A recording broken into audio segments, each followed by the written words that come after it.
Hallelujah, ഹല്ലേലൂയ.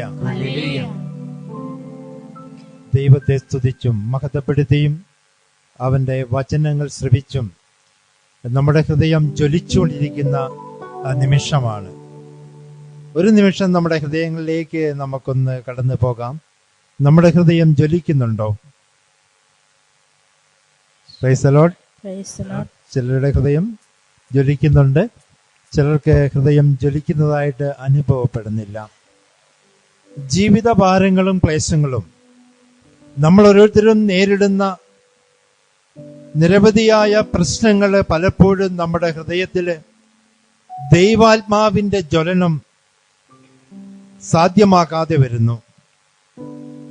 ദൈവത്തിന്റെ ചൈതന്യം, ദൈവാത്മാവിന്റെ ശക്തി നമ്മുടെ ഹൃദയങ്ങളില് എല്ലാ സമയങ്ങളിലും നിറഞ്ഞു നിന്ന് നമ്മുടെ ഹൃദയത്തെ ജ്വലിപ്പിക്കണമെങ്കിൽ നമുക്ക് അവനിലെ വിശ്വാസമുണ്ടായിരിക്കണം. നമ്മുടെ ജോയി ചേട്ടൻ പറഞ്ഞു, മരുഭൂമിയിലെ പിച്ചള സർപ്പത്തിലേക്ക് നോക്കിയ സർവരും സർപ്പദംശനത്തിൽ നിന്നും അതിന്റെ വിഷത്തിൽ നിന്നും മോചനം പ്രാപിച്ചു. അങ്ങനെയെങ്കിൽ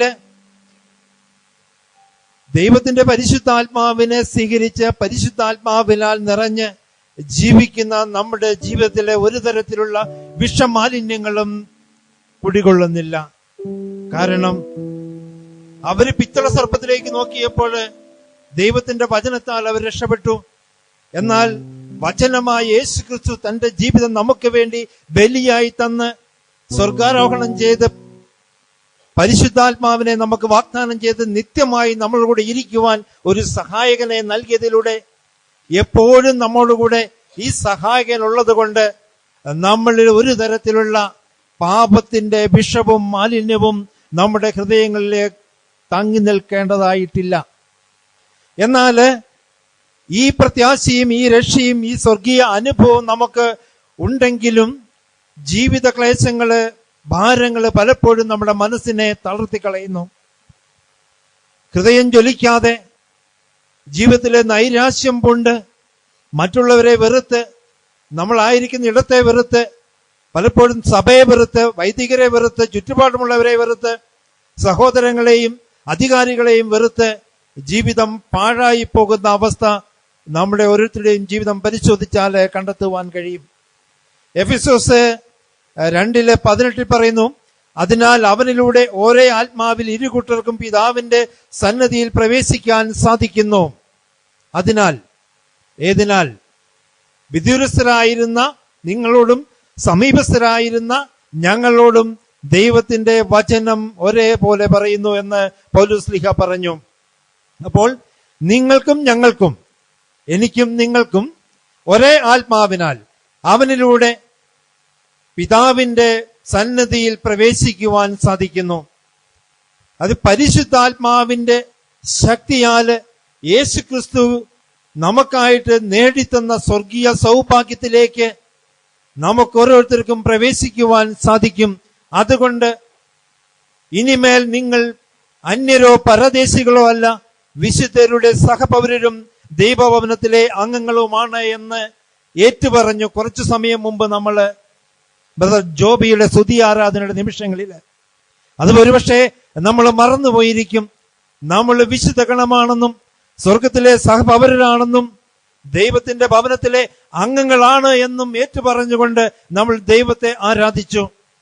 അല്പസമയം കഴിഞ്ഞപ്പോൾ നമ്മൾ ലോകത്തിന്റെ മക്കളായി മാറി. നമ്മുടെ ചിന്തകൾ നമ്മുടെ ദുഃഖങ്ങളിലേക്ക്, നമ്മുടെ കഷ്ടതകളിലേക്ക്, നമ്മുടെ വേദനകളിലേക്ക്, നമ്മൾ പ്രാർത്ഥിച്ചിട്ടും കിട്ടാത്ത അനുഗ്രഹത്തിലേക്ക് ആണ്ടുപോയി അതിന്റെ ദുഃഖവുമായിട്ട് ഇപ്പോൾ നമ്മളിവിടെ ഇരിക്കുന്നു. ഇങ്ങനെ നമ്മളെ പലതരത്തിലുള്ള ദുഃഖങ്ങള് അലട്ടുന്നത് കൊണ്ട് നമുക്ക് പലപ്പോഴും പരിശുദ്ധാത്മാവിന്റെ വഴിനടത്തിൽ തിരിച്ചറിയാൻ കഴിയാതെ പോകുന്നു. അങ്ങനെ പരിശുദ്ധാത്മാവിന്റെ വഴിനടത്തില് തിരിച്ചറിയാൻ കഴിയാതെ നമ്മൾ വ്യഗ്രതപ്പെട്ടിരിക്കുന്നത് കൊണ്ട് സ്വർഗീയ അനുഭവം നമുക്ക് നഷ്ടമാകുന്നു. ഇവിടെയാണ് എഫെസോസ്യർക്ക് ലേഖനത്തിൽ വീണ്ടും 2-ാം അധ്യായത്തിലെ 21-ാമത്തെ വാക്യത്തിൽ പറയുന്നത്, ക്രിസ്തുവിൽ ഭവനമൊന്നാകെ സമന്വയിക്കപ്പെട്ടിരിക്കുന്നു, കർത്താവിൽ പരിശുദ്ധമായ ആലയമായി അത് വളർന്നുകൊണ്ടിരിക്കുന്നു.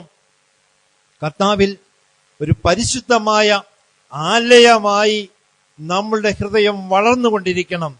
വളരുക എന്ന് പറഞ്ഞാൽ അത് താഴോട്ടല്ല പോകുന്നത്, മുകളിലേക്ക് ഉയർന്നു വരികയാണ്, വികസിച്ചു വരികയാണ്, വലുതായിക്കൊണ്ടിരിക്കുകയാണ്, അതിർത്തികള് വിസ്തൃതമാക്കിക്കൊണ്ടിരിക്കുകയാണ്, ശുഷ്കമായി പോകുകയല്ല.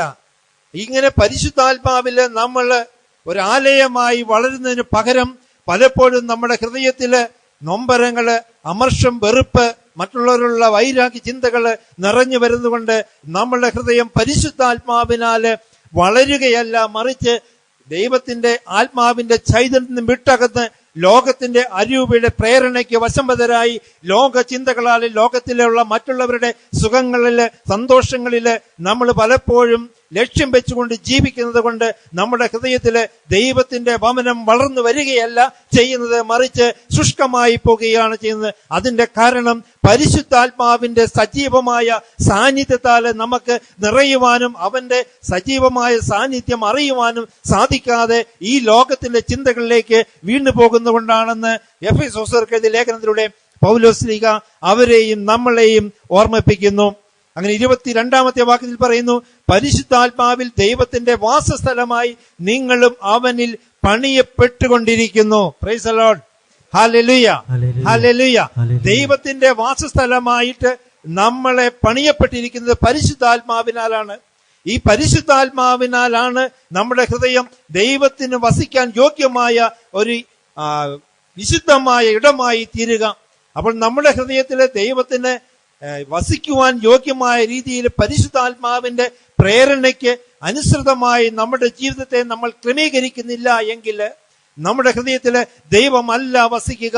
പലതരത്തിലുള്ള ലോക ചിന്തകളും ലൗകിക ചിന്തകളും പലതരത്തിലുള്ള വ്യഗ്രതകളും നമ്മൾ നിറഞ്ഞു നിൽക്കുന്നതുകൊണ്ട് ദൈവത്തിന്റെ പരിശുദ്ധാത്മാവിന് അവിടെ അധികമായിട്ടൊന്നും പ്രവർത്തിക്കുവാൻ സാധിക്കുന്നില്ല. ലോകാരൂപിയും ഒരുപക്ഷെ തിന്മയുടെ സ്വാധീനമായ പൈശാചിക ശക്തിയുടെ പ്രേരണകളും മാനുഷികമായ ചിന്തകളുമാകാം നമ്മുടെ ഹൃദയങ്ങളെ ഭരിച്ചുകൊണ്ടിരിക്കുന്നത്. അങ്ങനെ മാനുഷികമായ ചിന്തകളും മറ്റുള്ളവരുടെ അഭിപ്രായങ്ങളും ലോകത്തിന്റെ മറ്റ് പഠനങ്ങളും മറ്റുള്ളവരുടെ വിജയത്തിന്റെ കഥകള്, ലോകത്തിന്റെ വിജയത്തിന്റെ കഥകൾ നമ്മുടെ മനസ്സിൽ കുടികൊള്ളുന്നത് കൊണ്ട് പലപ്പോഴും പരിശുദ്ധാത്മാവിന്റെ പ്രേരണയ്ക്ക് നമ്മൾ വശംവദരാകുന്നില്ല. അതുകൊണ്ട് നമ്മുടെ പ്രയാസങ്ങളും നമ്മുടെ ദുഃഖങ്ങളും നമ്മുടെ കഷ്ടതകളും നമ്മുടെ മാനസിക നൊമ്പരങ്ങളും മാനസിക പ്രയാസങ്ങളും നമ്മളിൽ നിന്നും അകന്നു പോകുന്നില്ല.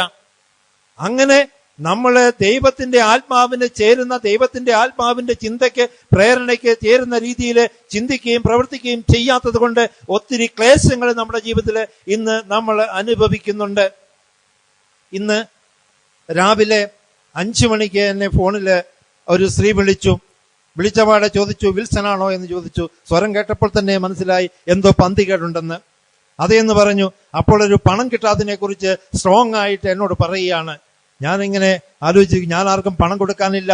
അപ്പൊ ഞാൻ ചോദിച്ചു, എന്താ സംഭവം? അപ്പം വിൽസൺ അല്ലേ? അതെ, വിൽസൺ തന്നെയാണ്. എന്നിട്ട് എന്ത് എന്റെ പൈസ തരാത്തത് ചോദിച്ചു. അപ്പൊ ഞാൻ ചോദിച്ചു, ഏത് വിൽസനെയാ വിളിക്കുന്നത്? അപ്പൊ വേറെ ഏതൊരു വിൽസനെ വിളിച്ച എന്നെ നമ്പർ കിട്ടി വിളിച്ചതാണ്. അപ്പൊ 5 മണിക്ക് അങ്ങനെ ഒരു സ്ത്രീയുടെ ശകാരം കേട്ട് പ്രാർത്ഥന കഴിഞ്ഞ് ഞാൻ അങ്ങനെ ഇരിക്കുകയാണ്. അത് കഴിഞ്ഞ് 5 മണി കഴിഞ്ഞ് 5:20 മറ്റൊരു സ്ത്രീ വിളിച്ചു. ആ മകളുടെ മകന് പനി കൂടുതലായിട്ട് 4 ദിവസമായി, പ്രാർത്ഥിക്കണമെന്ന് പറയാൻ വേണ്ടി വിളിച്ചു.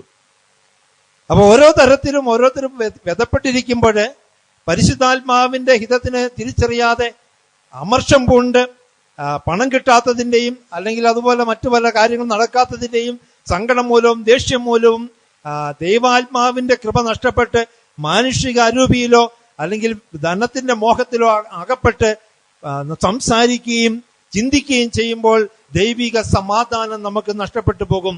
ഈ ദിവസം ധാരാളം ആളുകൾ എഫാത്തയിലേക്ക് പ്രാർത്ഥന ചോദിച്ചു. അതിനുശേഷം ഒരു 11 മണിയോടുകൂടി ICUവിൽ അഡ്മിറ്റ് ആയിരിക്കുന്ന ഒരു പ്രായം ചെന്ന അമ്മച്ചിക്ക് വേണ്ടി പ്രത്യേകം പ്രാർത്ഥിക്കണമെന്ന് പറഞ്ഞ് ആ അമ്മച്ചിയുടെ മകള് കരഞ്ഞു പ്രാർത്ഥിച്ചു. കരഞ്ഞുകൊണ്ട് പറയുന്നത് എന്താന്ന് തിരിയുന്നില്ല. അത്രയ്ക്കും വ്യസനമാണ്, വേദനയാണ് ആ മകളുടെ ഹൃദയത്തിൽ നിന്നും പുറത്തേക്ക് വരുന്നത്. പ്രാർത്ഥിക്കാമെന്ന് പറഞ്ഞിട്ട് പോലും സമാധാനമാകുന്നില്ല. അത് കഴിഞ്ഞ് 5 മിനിറ്റ് കഴിഞ്ഞ് വീണ്ടും വിളിച്ചു. അറിയാവുന്നവരൊക്കെ പറയണം കേട്ടോ, പ്രാർത്ഥിക്കാന് ഒരു കുറവുമില്ല. വ്യഗ്രത ഇങ്ങനെ കൂടി വരികയാണ്. രോഗത്തെ ഓർത്ത്, അമ്മയുടെ രോഗത്തെ ഓർത്ത് വ്യഗ്രതപ്പെടുകയാണ്.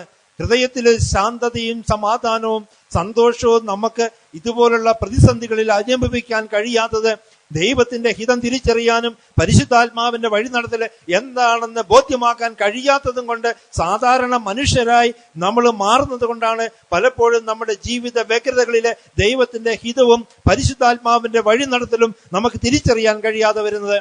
അങ്ങനെ വരുന്നത് കൊണ്ട് നമ്മളെ ഒരാൾ വേണ്ടവണ്ണം പരിഗണിക്കുകയോ ശുശ്രൂഷിക്കുകയോ സ്നേഹിക്കുകയോ അന്വേഷിക്കുകയോ ചെയ്യാതെ ഇരിക്കുന്ന അവസ്ഥയുണ്ടാകുമ്പോൾ നമ്മൾ അതിനെതിരെ പ്രതികരിക്കുകയും അവരെ പ്രതി അവരെന്നെ നോക്കിയില്ല, അവരെന്നെ ശ്രദ്ധിച്ചില്ല, അവരെന്നെ പരിചരിച്ചില്ല, അവരെന്നെ വേണ്ടവണ്ണം കണ്ടില്ല എന്നൊക്കെ പറഞ്ഞ് പരാതി പറയുന്ന ഒരു അവസ്ഥ ഇത് പരിശുദ്ധാത്മാവിനാൽ വഴി നടത്തുന്ന വ്യക്തിയുടെ അനുഭവമല്ല. അപ്പോൾ നമ്മുടെ ജീവിതത്തെ പരിശോധിക്കുമ്പോൾ ദൈവത്തിന്റെ പരിശുദ്ധാത്മാവാണോ നമ്മളെ വഴി നടത്തുന്നതെങ്കിൽ നമ്മുടെ ജീവിതത്തിലെ എല്ലാ കാര്യങ്ങൾക്കും നമുക്ക് സമാധാനപൂർണമായ ഉത്തരം നമ്മുടെ ഹൃദയത്തിൽ സ്വന്തമാക്കാൻ കഴിയും. അതുകൊണ്ടാണ് പരിശുദ്ധാത്മാവ് നിത്യം നമ്മോടുകൂടെ വസിക്കുന്നത്. ഏത് പ്രതികൂല സാഹചര്യങ്ങളെയും അതിനെ അതിജീവിക്കുവാനുള്ള കൃപാവരങ്ങൾ ഓരോ മനുഷ്യന്റെ ജീവിതത്തിലും ദൈവത്തിന്റെ പരിശുദ്ധാത്മാവ് തരും. അതാണ് യുഗാന്ത്യം വരെ എന്നും ഞാൻ നിന്നോട് കൂടെ ഉണ്ടായിരിക്കും എന്ന് യേശുക്രിസ്തു പറഞ്ഞത്.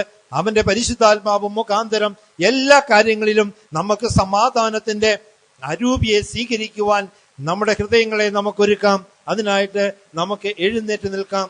ജീവിതത്തിൽ ധാരാളം വ്യഗ്രതകൾ നമുക്കുണ്ടാകും. അങ്ങനെ ഒരു ലോകത്തിലൂടെയാണ് നമ്മൾ കടന്നു പോകുന്നത്. അവിടെയെല്ലാം നമുക്ക് ദൈവത്തിന്റെ ഹിതം തിരിച്ചറിയണമെങ്കിൽ ദൈവത്തിന്റെ പരിശുദ്ധാത്മാവ് നമുക്ക് വേണം. ദൈവത്തിന്റെ പരിശുദ്ധാത്മാവാണ് നമ്മുടെ ഹൃദയങ്ങളിലേക്ക് ദൈവത്തിന്റെ സ്നേഹം ചൊരിയുകയും അവനില് ഒരു വാസസ്ഥലമായി ദൈവത്തിന്റെ വാസസ്ഥലമായി നമ്മളെ പണിതുകൊണ്ടിരിക്കുകയും ചെയ്യുന്നത് ദൈവത്തിന്റെ പരിശുദ്ധാത്മാവാണ്. അതുകൊണ്ട് ദൈവത്തിന് വസിക്കാൻ പറ്റിയ യോഗ്യമായ ഒരു ഹൃദയം നമുക്ക് ഓരോരുത്തർക്കും നൽകണമേ. നമ്മുടെ ജീവിതത്തിൽ ഇന്ന് നമ്മൾ ഉയർത്തിപ്പിടിച്ചിരിക്കുന്ന എല്ലാ വ്യതകളിൽ നിന്നും എല്ലാ കഷ്ടതകളിൽ നിന്നും മോചിപ്പിച്ച് ദൈവമേ നിന്റെ ഹിതം നിന്റെ പരിശുദ്ധാത്മാവിലൂടെ തിരിച്ചറിയാനുള്ള ശക്തി തരണമേ എന്ന് പ്രാർത്ഥിച്ചുകൊണ്ട് നമ്മുടെ കരങ്ങൾ ഉയർത്തി അവിടുത്തെ സ്തുതിച്ച് മഹത്വപ്പെടുത്താം. Hallelujah, hallelujah. യേശുവേ നന്ദി. ഓ ദൈവമേ മഹത്വം, ഓ ദൈവമേ ആരാധന.